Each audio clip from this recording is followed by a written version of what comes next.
Oh, well, I was just thinking, uh, or was I? Do I know how to think properly?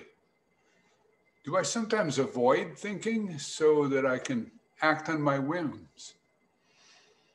Fellow Toastmasters, honored guests, and judges, what does it mean to think properly? The first of Stephen Covey's 7 habits of highly effective people is be proactive. He makes a distinction between being proactive and being reactive. Being reactive is like Pavlov's dog who was conditioned to salivate every time he heard a bell, just by ringing a bell every time they fed him. No thinking involved. Being proactive is where we use our uniquely human faculty of thinking in order to make proper choices, not being ruled by any kind of bell. Salespeople know that we buy emotionally and we only rationalize our purchases after the fact with emotion.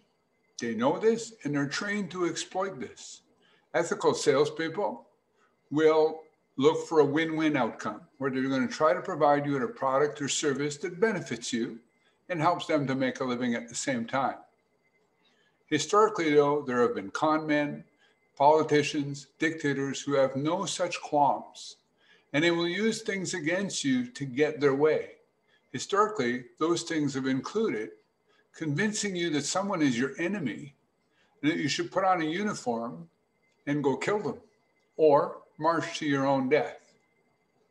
Make no mistake, there are proper times to defend and take up arms for real reasons. Perhaps at no other time is it more critical for you to do some thinking to make sure which is which. You may have seen old films of World War II where you saw Hitler and he had his people almost a hypnotic effect. And that led to some of history's most dark moments. You may have heard the expression Machiavellian.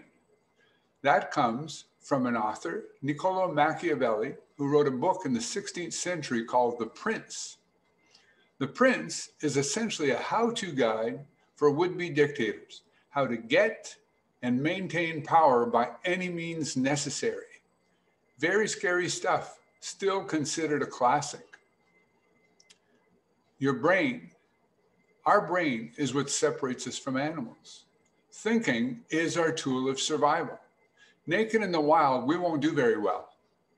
But using our brains, we've managed to stay warm, fill our bellies, and have Zoom meetings.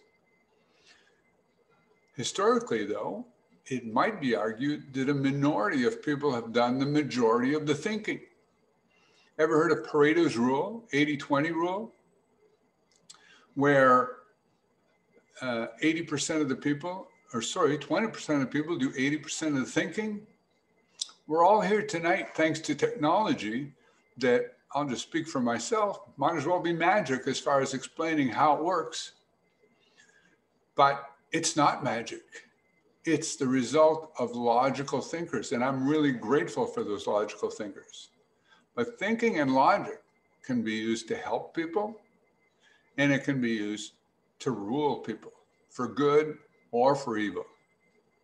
Our freedom and our very survival involves thinking for ourselves so that other people don't pull strings on us like we're puppets on the end of a string and manipulate us. Currently, we're at a time that's incredibly divisive. It seems that society is regressing to a tribal time. People are for or against groups, as opposed to thinking of themselves and treating each other as individuals. So historically, this is one of the things that dictators have done. They divide, they turn people against each other. When all chaos breaks loose, they come in and they restore order, and then they take over. If that sounds far-fetched to you, I suggest you study history. It's often scarier than anything Stephen King could ever come up with. So what should we do about this? Well, Leonard Peikoff said, to save the world is the easiest thing in the world. All one has to do is think. By that, I think he means to think for ourselves, to question everything, to demand evidence. You think sometimes you believe something because everybody else seems to believe it?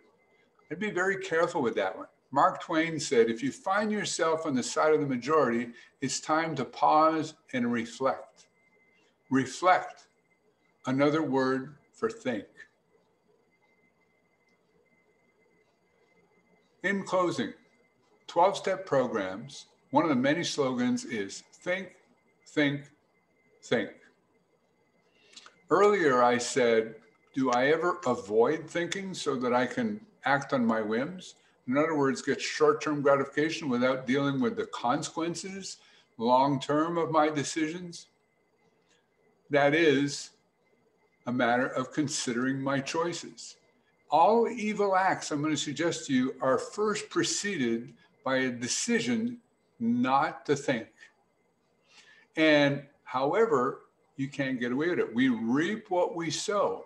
And the results of our actions that we take, or our inaction in the face of evil, when we skip over the thinking, can hurt us, those we love, and society at large. So, friends, I ask of you, I beg of you, think, think, think. Mr. Chair,